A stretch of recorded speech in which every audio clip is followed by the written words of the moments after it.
Hello. Hello, chat. I did not mean it. Okay. Hello. Hello. We're working. That's good. Tab into the game. Xbox controller.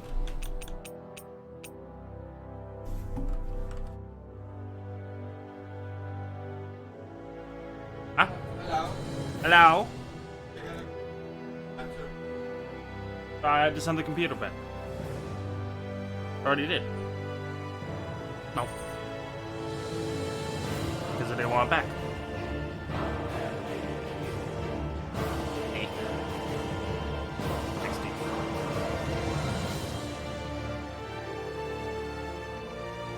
Regular monitors. You're not getting one. No. I just had. What?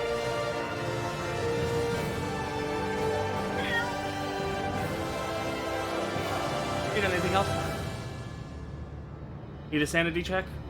Need a hug and a kiss? Need a sanity check?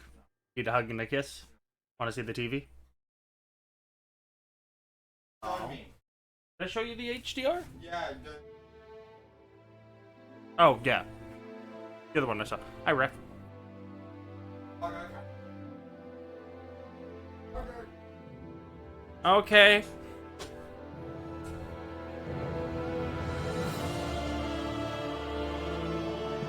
How you doing, Ref?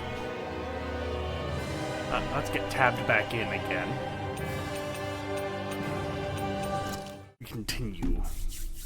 Good news, though. Looks like we get to sleep with a roof over our heads. Had two broken Xbox control. Xbox One control.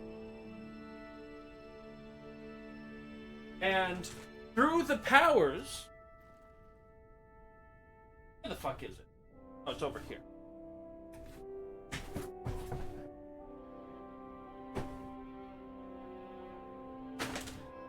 And through the powers that be of an iFixit kit,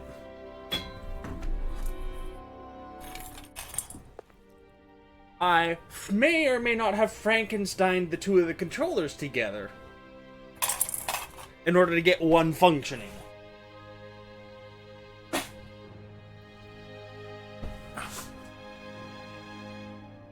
Shit hit the fan hard. That's not good. Hopefully everything's okay. Hopefully everything's okay.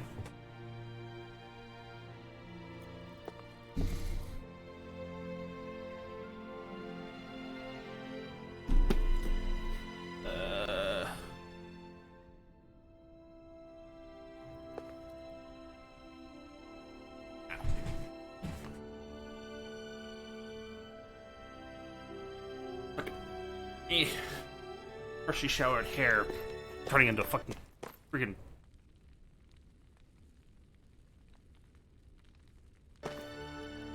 weird hiccup. Nothing new. Okay. So then they're going to region lock upgrades. Okay. Anything I can help you out with, Raph? You know what? No, we're not going to go on with it. Let's move on. We're here to enjoy the game. You see anybody around here who could use our help? We can't chase after every little thing.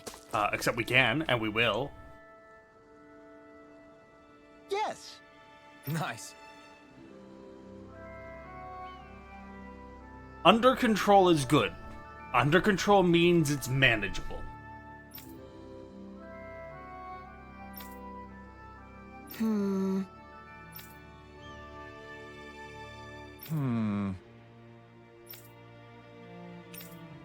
Yes.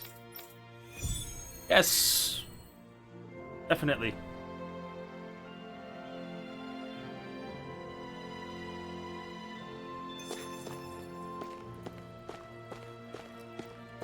Wait, why are you still... Huh?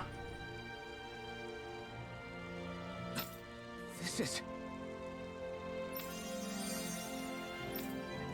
Yeah.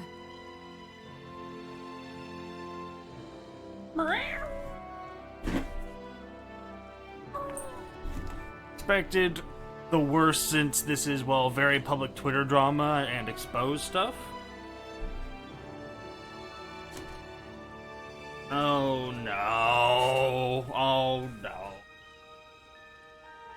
Wait, is this having the stuff that I saw when that Tuna recently reposted? Between, Asian guy or whatever his name is, and, I haven't looked into it. I have no sides of either story. I have no context, no nothing. Interacted with neither of them.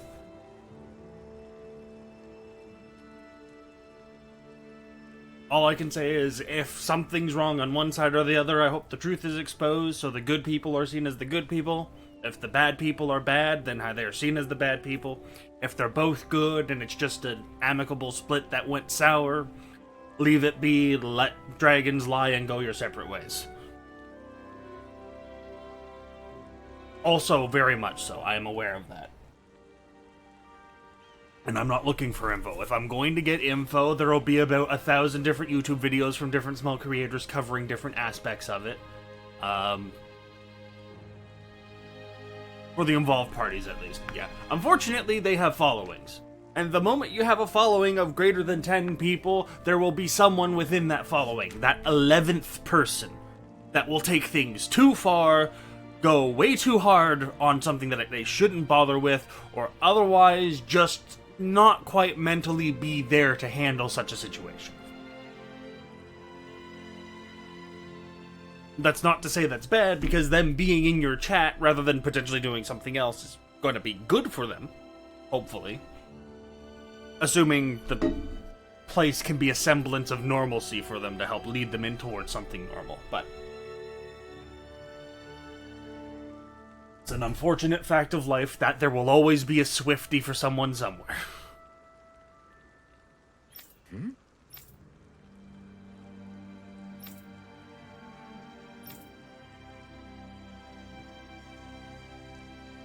What?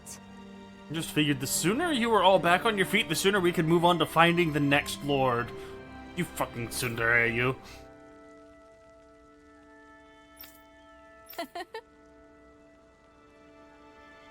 Fucking kitty. Teaching us that we can now do more things with CP other than just Shit. absorb flames. Why do you keep people at arm's length? You're always trying to wave it off whenever someone's nice to you. Like with Tilsa just now. Why couldn't you just accept her gratitude? Our interests just happen to overlap. I don't want people thinking I'm doing things to be nice when in reality they benefit both of us. All I care about is that we hurry up and defeat the Lords. See, that's what I mean. You want to defeat the Lords. I may have been skeptical at first, but now I really believe you meant it. Yet despite that, you still took the time to help out those injured Danans, didn't you? I did it because it was necessary and I got roped into helping out. Is that the same reason you helped that kid in Balsiv's castle? Because it sure didn't look that way to me. You've helped me too. Not just with my injuries, but by being there for me as well. Even though I can't feel pain, the injuries I get from using the blazing sword could probably kill me. That thought alone should be terrifying. But I know you'll always be there by my side, ready to heal me. It's because of you that I can wield the blazing sword. Don't press your luck too far, Alvin. Don't just close in on me like that! If you get any closer, you're going to set off my thorns, you know. I was just trying to compliment you. You weren't doing a good job, were? man.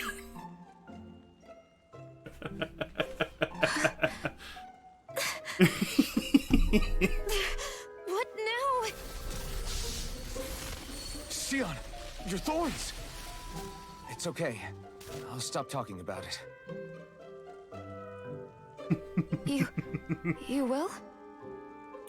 Well, at least you're here, so you can take a break. In any case, I'm just glad that you're the one who ended up with the Master Core. Thank you, Shion, for everything. Now let's go check out those gates of fire.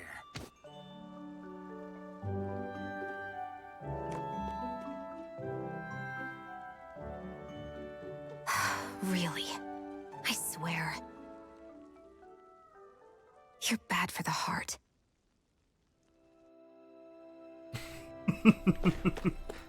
Everyone's smiling and laughing. It's finally sinking in that we won. If you hadn't healed me back there, Shion, I would have never lived to see this. I told you before, if you die on me, it'll make things difficult for me too. Yeah, I know. We go speak with this gentleman. What? Like everyone else.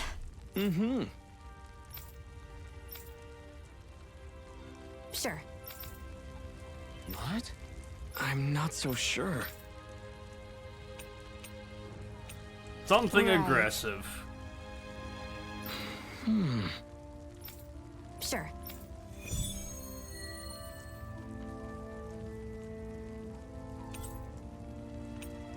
Not yet. I have a feeling I have a feeling that's going to continue with us through to the end of the game. Especially since he gave us a star. Either we're going to have to discover them for him somewhere down the line, or otherwise...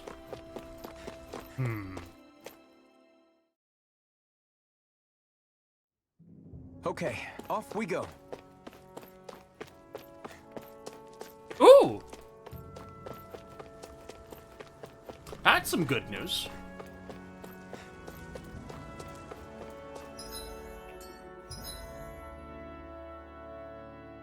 You mean the number crunching circles in particular, right? I say that because the TC circles aren't just theory crafting, they're number crunching. Out of our way! Swallow blade! I'll take you all off! Okay, that's that. That works so much better than the PlayStation loadout. You're mine! Freezing Rise storm! up! Rising Wyvern!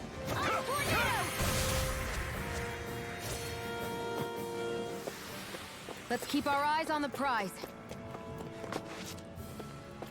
Your cheat sheets that... That's very useful. Just remember, if you don't want to grow any bigger than you currently are with just having a sheet you up and maintain and kind of do stuff, don't let the community pressure you on to doing more than you're capable of doing. And I say this from experience. Come one, come all! You're mine! You're mine! By the power of water! Insects should stay on the ground. You're mine! Flame! It's up! They got flyers! I've got this! Let a marksman handle it! All yours! Not if you ask the HSR official Discord. could The be HSR official Discord probably has some money going behind backs in order to... The official Discords from companies are almost, if they're big games like this, are almost never 100% the best place to be.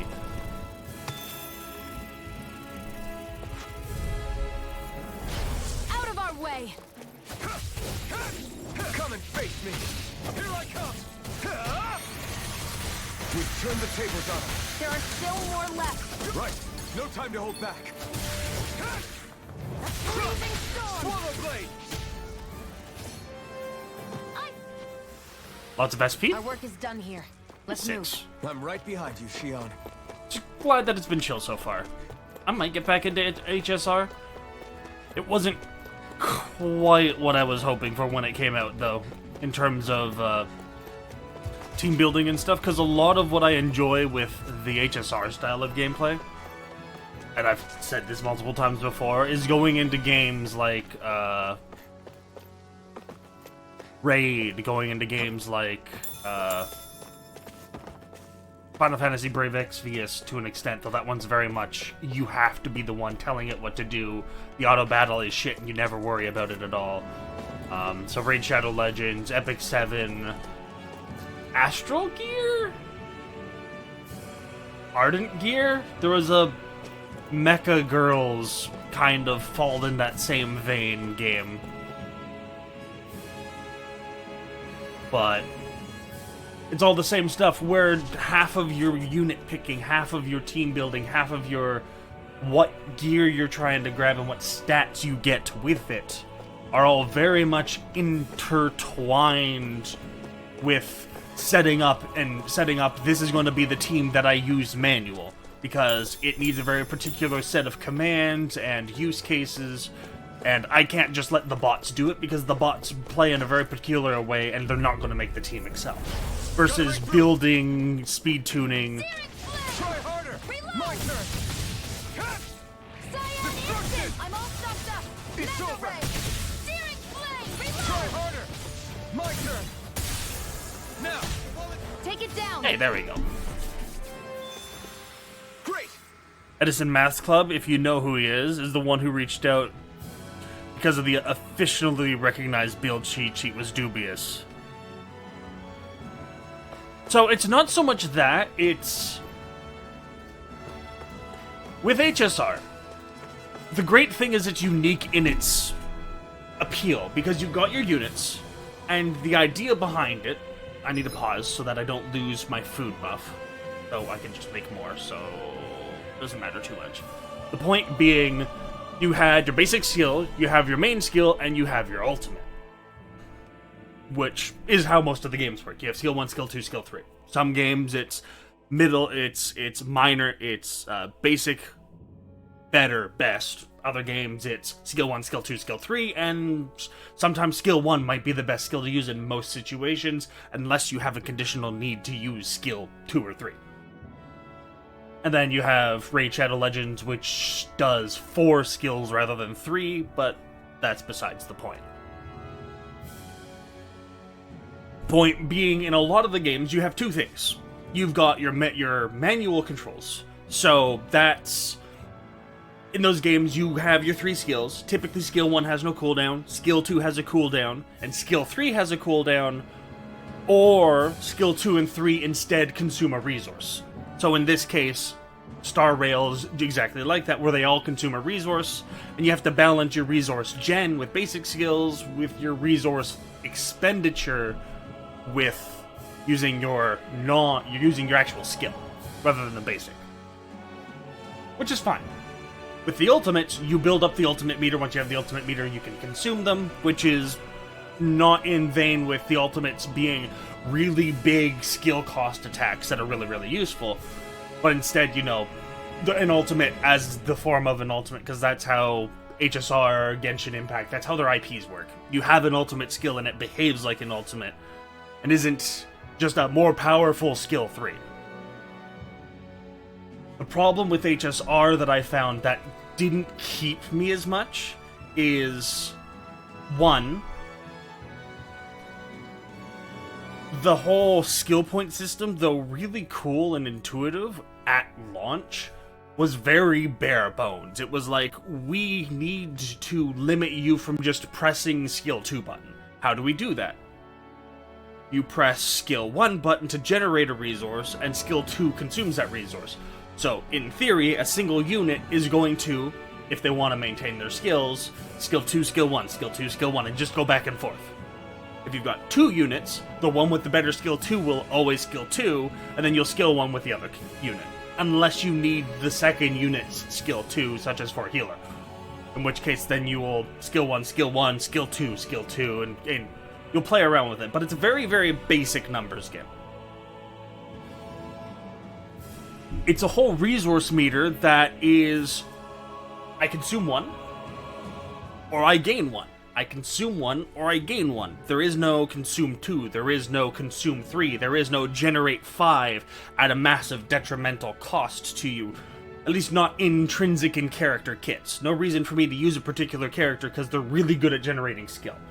So that I can use a unit that has a really high skill cost, but is more powerful at that cost of that, and so I have to build a team around them. On top of the fact that when you want to auto-content, the auto for the AI in a lot of the other games typically is more involved. Like in Epic 7, for instance. Just because I think it's the best example that I can know of, because I spent the most time working with its system. I spent over 2 years on it. Intrinsically, most characters work on the path of, it's my turn. What do I have available? If skill 3 is available, use it. If skill 3 is on cooldown, is skill 2 available? Yes, use it. Otherwise, use skill 1. That's how a majority of the DPSs are going to work. Skill 3, typically the biggest hit, so you're going to use skill 3. Skill 2 is going to be the second best, so you're going to use skill 2 next. And then you're going to use skill 1. There are some units, such as, let's say, Sirmia, whose skill 2 is specifically, I buff myself and give myself another turn, so that they can then use their skill 3. That unit, their AI is different, so they will, on auto, use skill 2 first when it's available, before skill 3. Thus allowing you to go 2-3, and then set yourself into the loop of always having 2 up to give you that extra turn, so 3 comes around sooner. Other units will have conditionals to their stuff. So, you would get into, say, there's a boss that you had to farm for some gear in Epic 7. Spider, Anzamanak. I can't remember. The name's hard to pronounce. We'll call him Spider A. How you basically fought him is you enter into a wave fight, you kill the 4 enemies, then you get to the boss fight and you fight the boss. And one of the strategies you would want to come up with is, because the boss is really, really high in defense, defense penetration was a very valuable thing to bring. And this is a repeatable content you want to constantly be doing, and it was difficult. We're talking like, it would take you a couple months of solid play, specifically focusing on trying to do that, to even come close to thinking of getting the high tiers of it completed. The units you wanted to bring are going to be someone with high defense penetration. You're going to want to bring people with area of effect attacks, because he would constantly summon minions, and while the minions were on the field, he would basically take no damage if you didn't do AoE attacks. And so you had to play around this stuff. But because of how the AI worked, you could, in theory, create an auto one-shot of the boss by bringing a defense breaker to help give you that defense penetration so that you can nuke it. But you wanted to do that on a character that applied defense break on their second turn. So you specifically had to go looking through all the units available in the game to find one that had a defense break on the second attack. Because the first time, if you're doing a rotation, you're going to need to kill the first wave. You don't want to defense break that wave, and thus move to the boss and not have your defense break up. That's why you want a defense break on the second attack.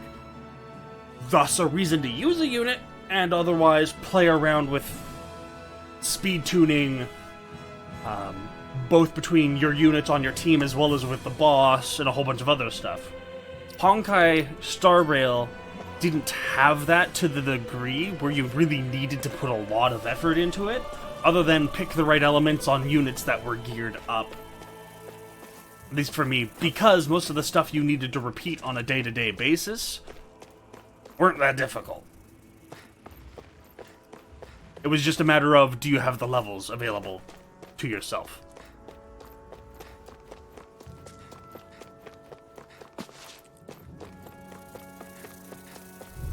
Like, they had some really cool boss fights. Like the very first boss fight, holy hell, that beat drop, that music, all of it's so cool. And like, other than maybe to level up one of your units, there's no real reason to need to play it. And even when you do need to play it, you're fighting it like what, 2 or 3 times a week? Something like that? Cut them apart to your heart's content. Barely a blip on our radar. And so, an already simplistic system of, you've got 3 skills you gotta pick between them, you gotta build your team out around different capabilities and what you're encountering with, boiled down to a game where your skill 1 was so much weaker than your skill 2, you always wanted to skill 2 unless you had to skill 1. And so you brought a healer or a buffer or someone else who didn't always need to skill 2. Like Natasha, like the healer grenade girl that you get, I think that is Natasha. Like, Pele or whatever her name is, where you aren't always skill 2ing with them versus your higher damage units. At least in the early stages. So it really just boiled down to I use basic here, then I use skill here, then I use skill here, then I use basic, and there was no extra depth of having to pick between 3 skills. And whenever your ultimate came up, other than maybe on like Su Shang, waiting till you got a break on them to get that extra turn and stuff, most of them it was just ultimate's up, now I use. Or ultimate's up, now I wait till opportune moment to use it just after I break them. Which might be, you know, a couple of turns. But it was very simplistic. Here I come! Crush! Rising Wyvern! Burn! Not that that's a bad thing, per se, That wasn't but even a problem. as a main game, there wasn't enough there to try and satiate me. Like, other than maybe doing some math to figure out what's the best kind of numericals to get the most damage out of a unit, which is a little bit helpful. There was even less math to figuring out rotations and stuff. Out. Again, not a bad thing per se, but it's why it didn't keep me. It's very simplistic, and it's a really good thing, but it wasn't what I was looking.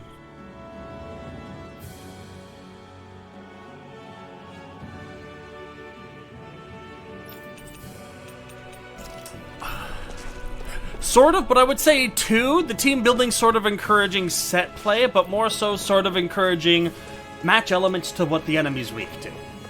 So that you can break their break gauge, because that was the most intrinsic component of the gameplay. It lost the depth of bringing multiple elements that Genshin does, because you don't have the elemental interplays.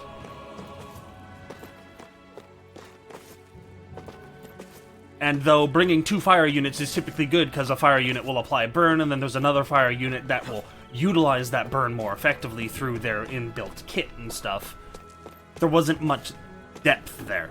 And that mainly comes to a smaller cast, more simplistic grind, a bunch of other stuff. But for a gist, that's probably where that kind of sits.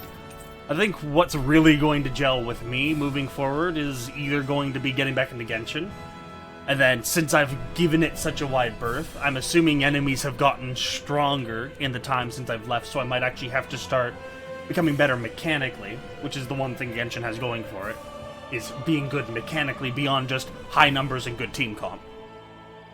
Or get into a game where team comp and decision-making in the turn-based or the real-time makes a lot of sense, and so in that aspect I'm thinking Girls Frontline 2, mainly because it's doing an XCOM gameplay, might actually play in really well.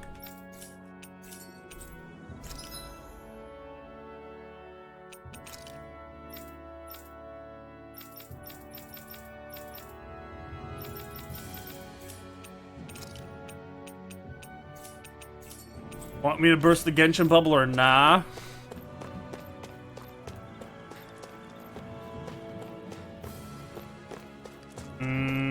I have a feeling that it hasn't changed much, and so that my teams now, if I were to go back, with a little bit of effort and learning how to fight the new enemies, I'll either completely and utterly pull my hair out because they're absolutely asinine, or I'll like 5-try getting 36 stars, or 35, because that's all I care The about. sooner we get out of this realm, the better. Cook before resting. Yes, please. All done. Come and eat.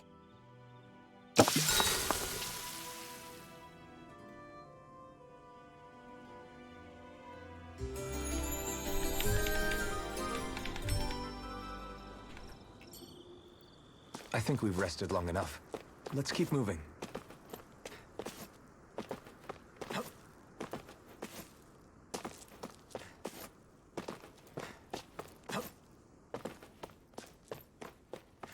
Also, I think the thing on the big thing, more than anything, actually, might be that what I enjoy the most of the games is me wanting or needing to progress and have stronger units.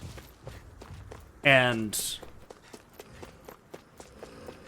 a lot of gacha games do that really well, and that's how they keep players, is one of the biggest things that are going to help keep you in a game longer is you feeling like you're making progress in that game. Whether it's you're doing a racing game and you're slowly getting faster and faster laps, because you're learning how to drive better, all of the racing line, better manage your tire grip, stuff like that, or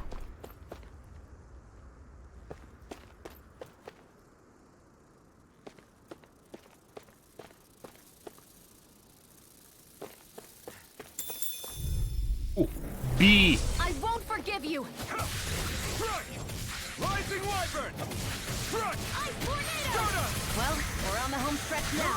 Don't take your eyes off the prize. I'm quite aware without you reminding Damn me. it! Mega Ray! You're mine! By the power Here I of come! water! It's over! Let's keep our eyes on the prize. Oh no, like don't get me wrong. It's 100% understandable. It was more, again, I was looking into HSR because they were taking that same approach of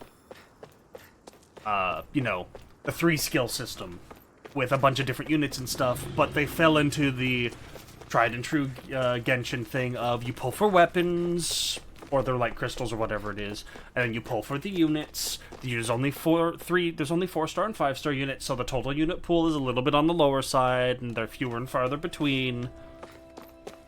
And I was really, really enjoying at first the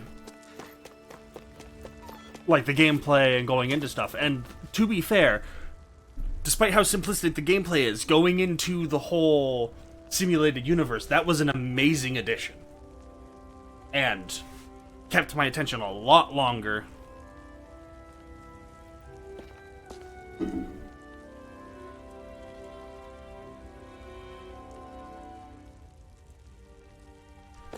Oh, I'm gonna need to go use the washroom. That coffee hit me hard. Well, 1 second. We'll go talk with this guy, because we have to go hand something in. Yes! How's that? Very nice. Yes! Sure. Hey! Plates. Keep that thought. I'll be right back. I need to go use the men's room real quick. So, different materials produce different weapons, each with their own respective properties. We should probably move on.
Alright guys, I'm back.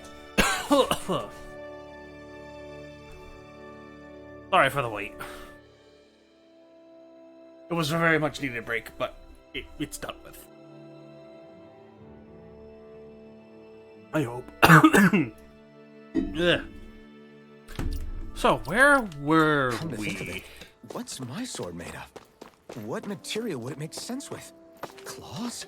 Fangs? In one ear and out the other. Oh yeah, we were talking about progression.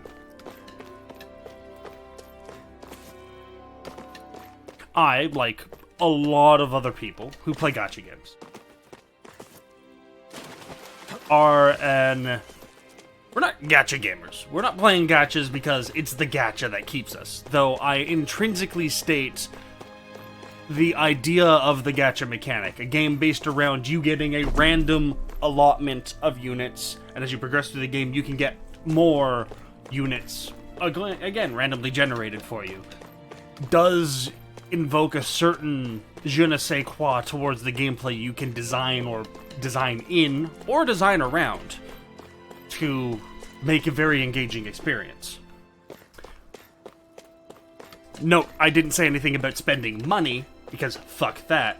The best gacha game out there is a gacha game where if you can spend money, you can just buy the unit outright, and the gacha is entirely free-to-play currency only, and you can never spend money to obtain it. Let that be said. But in these kinds of games, and with most games,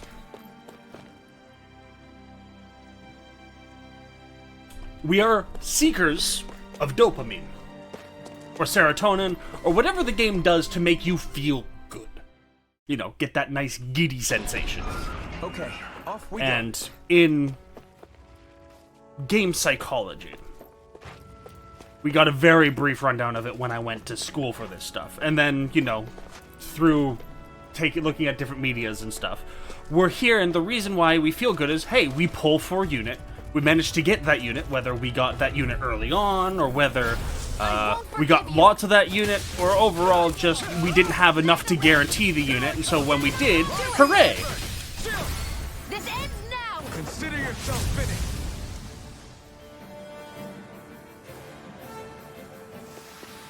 With your flames and my technique, We're stronger together than we are apart. Oh, pardon. With all that stuff, we're doing things, and we feel good about that stuff. And we also don't feel quite as good if, hey, we try to pull for a unit, we don't get them. Hey, we don't get that dopamine. But not only do we not get that dopamine, we hit a potential, we're expecting the rise. And so even if our dopamine never increases, we're expecting the rise, so it feels like a fall even though there isn't. Or maybe there is. I haven't studied psychology, so I don't know the exact specifics, but having felt it, you get what you want, you feel good. You don't get what you want, you don't feel good. On top of that, whenever you find a new piece of gear and it rolls well, so you've progressed your unit into being stronger by finding this good gear. Whenever you obtain a new weapon, whether because you farmed for it, it was an event reward, or in this case, in Genshin's case, it was a gacha reward, we've progressed our unit, or progressed our account to be better than it was before, and included with that is that same dopamine, that we feel good. And that's what we do as gamers, especially in that genre. That's what we're searching for. It's why we're willing to throw money into pulling for the unit. It's why we're invested in the next unit coming out, even if they're not really a necessity over whatever you already have. Unless there is power creep inherent into the game design, which some power creep is good for the lifespan of the game, but not a massive amount. It needs to be controlled and gradual, or done in such a way that it's very niche and specific, so that you build out your roster as you continue to progress. On top of that, clearing new content you couldn't clear before. Another really good indicator of, I feel good because I completed this content. But if you notice, everything in-game so far, other than story, and even then progressing story sort of falls into the same category of you have made progress. You have advanced that story. You got to learn more about your characters. You have advanced your characters. You got to complete a new content. You've powered up your character, so you're closer to reaching that next goal that you're gunning towards, of clearing Abyss Floor 11. That's what you're looking for, and you'll find a lot of people will kind of fall off a game at some point during that spectrum, because as most things, it's not going to be a linear graph. This is not EVE Online, where you start here, and you want to get to here. That's going to take you 240 days. Maybe longer if you're not optimal, but it's going to take you 240 days. With the progression, there's a bunch of RNG involved of how quickly you get there, but there is the better your gear, the harder it is to find better gear. The more units you have, the harder it is to find a unit that really makes a change in your team for the better. Or, you know, provides you a new team opportunity that is better than the previous one to make progress. If they don't continuously add additionally challenging things, or have started with a challenging enough top tier that it takes you a long time to get there, you will eventually hit a plateau of just you're at the top of that peak. You will start losing out on those dopamine hits, because there's no new content for you to do. And sure, the next Abyss 12, that when it rolls over, is going to be different from the current Abyss 12. And maybe you're a person who also strives to get the fastest time, which helps as well, but that is again player driven and not company driven or game design driven improvements in that dopamine ecosystem. So games like Raid or other stuff where even 3-star pulls still are intrinsic to your progress.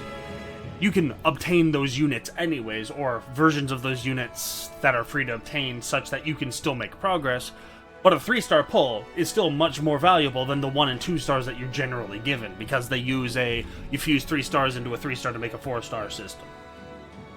Or there are other ones where pulling units or 3-star stuff gives you resources that are the requirement for leveling something up, making the gachas more intrinsic to your gameplay loop. They're not necessary, but they still add something. HSR and Genshin fall into the loop of it being very, very quick by comparison to a bunch of other games to hit a point where your progression starts to slow down enough that someone like me, ADHD, becomes a lot harder to continue to grab and pull that attention with sourcing more I feel good.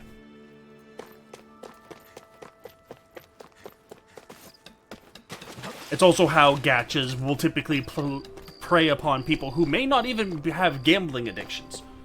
Or they may not look like gambling addictions, because that gambling addiction isn't there because they like to gamble. That gambling addiction's there because they're missing a source of happiness, whether they're biomechanically incapable of getting as much from other sources, maybe they don't have friends to hang out with, whatever, maybe they've hit depression and that's the outlet that they found.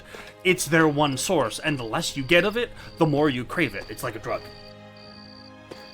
It's how gambling addicts are formed.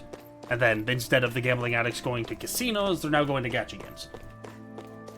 It's good because the gacha games don't only give you the serotonin, or the dopamine, or whatever it is, from just...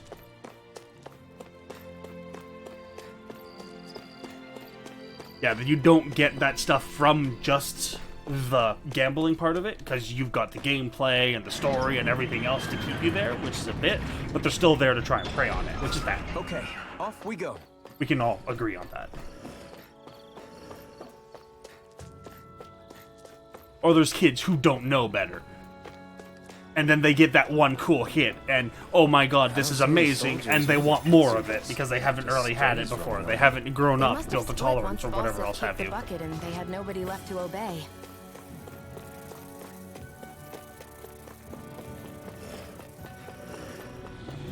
But like with a lot of where I enjoy my games, I enjoy having a challenge to move towards.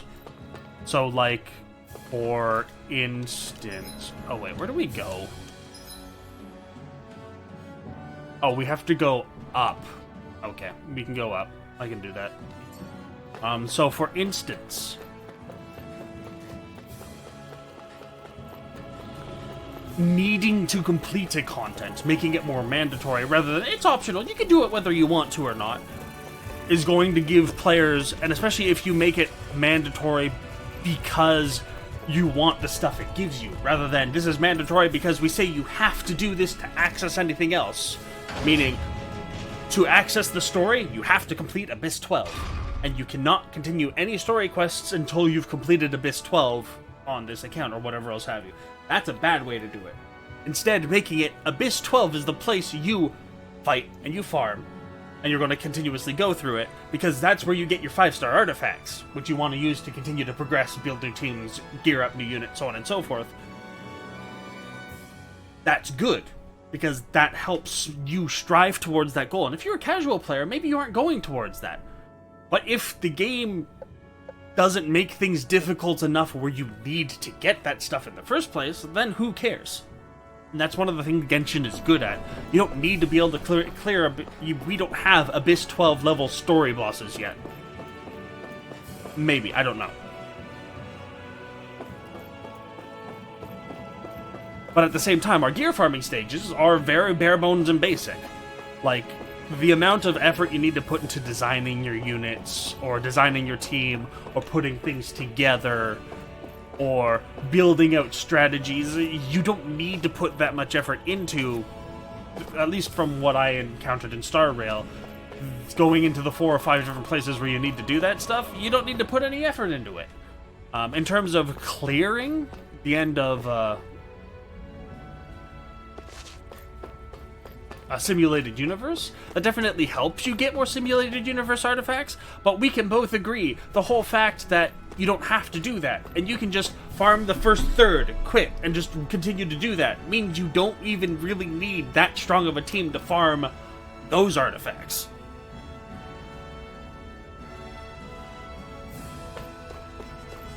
The thing they lack for me, the biggest thing, is there's no content I need to clear or that I want to clear in order to better my account in a very meaningful way that requires me to put a long-term massive amount of effort into my units. Like, once I started caring about Abyss 12, we were past the point of me being horribly inundated with Abyss Floor 10 on an account that struggled on an Abyss Floor 10 the very first time Abyss was out, because it was an absolute hellhole of a fire floor. Once that was almost completely done and 1.1 was rolling around, I finally managed to clear Floor 10, got to Floor 11, aced Floor 11, got to Floor 12, and enjoyed Floor 12, despite the hellhole that people called the ice floor that it was. It was enjoyable, though, for what I played of it. Getting to it, I was also Fire Element, and there was a bunch of stuff there. Then getting to fucking Geo Bishops. Oh, fucking adult Geo Bishops were such a nightmare of a unit when they gave 2 of them. They didn't have any aggro balancing for having 2 of them on the screen, and if you didn't kill them fast, it was not fun, and it marred me for a long time of not enjoying the Abyss, where it was just a... The issue is the iframes and a whole bunch of stuff. Besides the point. Once I got back to that, and it was 1.5, 1.6, where we started going back and trying Floor 12, I had the units to be doing it, and it was fine. But even if I wanted to grind towards that, what benefit did that provide me? Some premium currency. Cool. A little bit of in-game cash. Cool.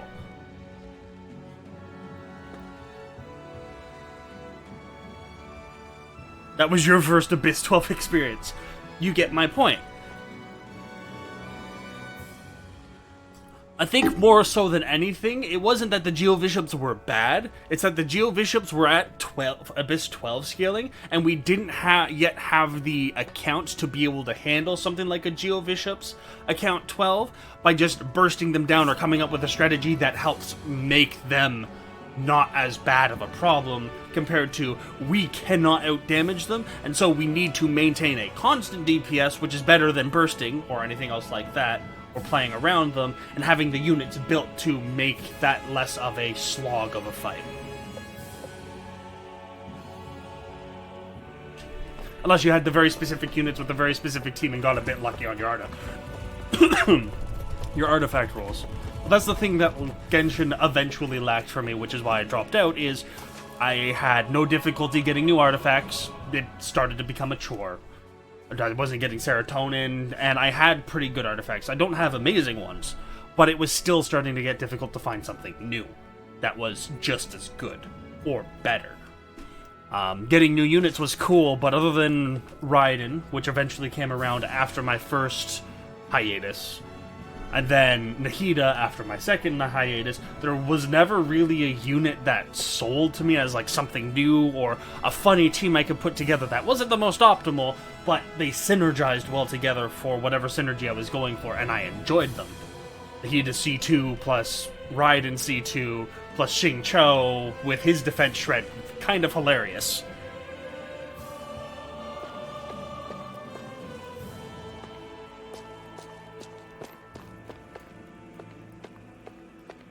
And see, that's the thing, is, like, a lot of the time, like, if we take a look at the hardest content, for instance, Epic 7. The hardest content was Abyss, the Abyssal Tower. I didn't have the strongest account, but even then, people were struggling to get to floor, like, 110. The people eventually managed to get to floor 100. And, like, this is, like, top-end accounts. So then they said, you know what, fine, we'll add more resources. And they gave you to a floor 110. I suppose so.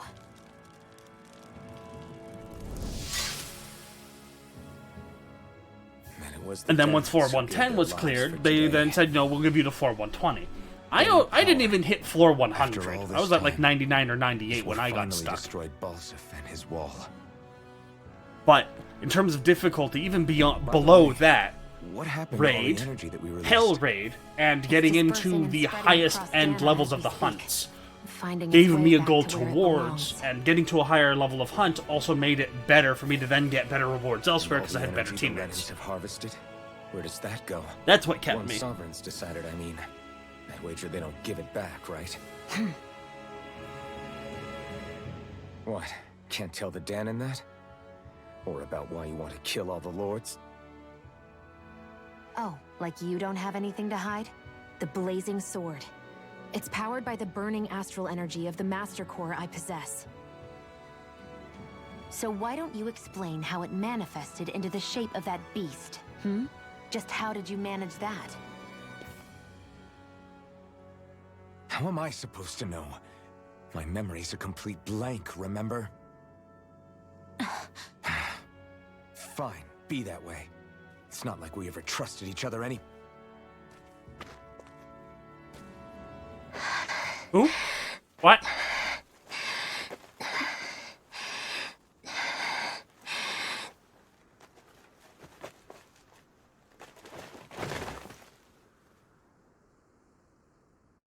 Okay.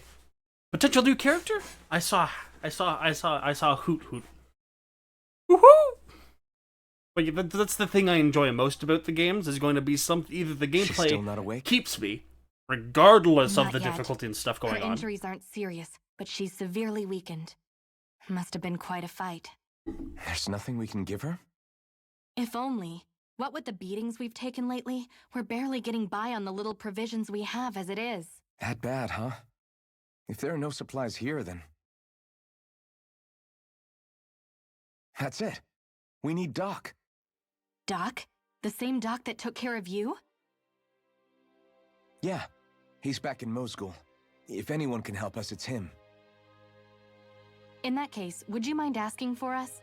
I'd go myself, but I'm tied up here for now. Yeah, we can Not do a that. problem. Leave it to me. So yeah, turning the games into a side game is fine, but I find any game I have as a side game never really sticks. I tried doing side game Arknights for a while because I was doing main game Epic 7, that didn't stick. HSR, moving it towards a side game. eventually the time was better spent playing more of whatever my main game was, or, you know, it's better spent on some other stuff.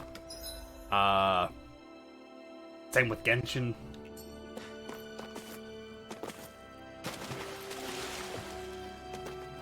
That's a me thing.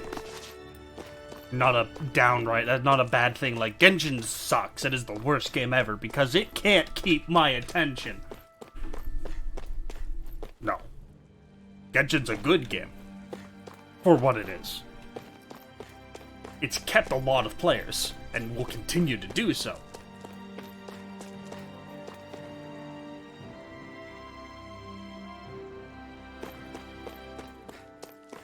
Yeah, we can both be serious about both those, Okay, off we go. aspects. Is this where I'm going?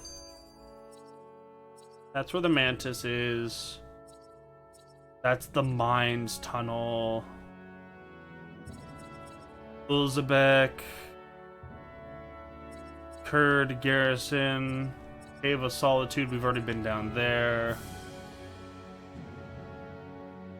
That's Mosgul. Okay, we go to Mosgul.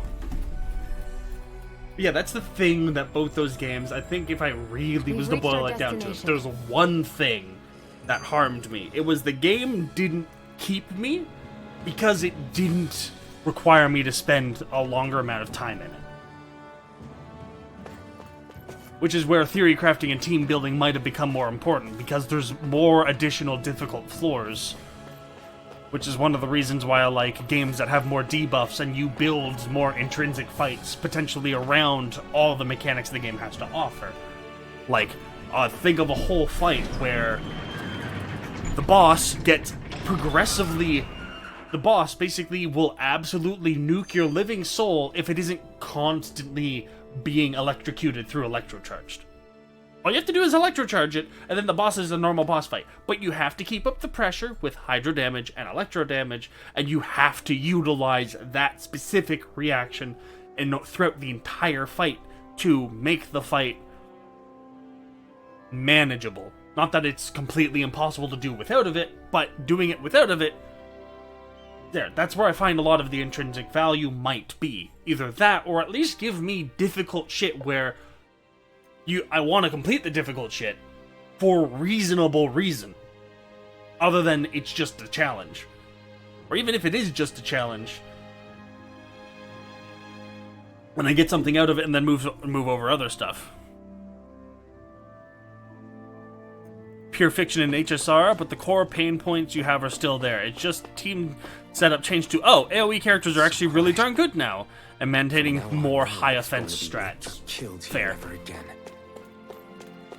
Like, I've already gone over the idea of Wyvern in Genshin, in Epic 7, where to fight the boss, you bring a frontline unit because you want it to always target your frontline unit, so you bring a tank because it hits like a motherfucker truck. Like your DPSs, it'll one-shot.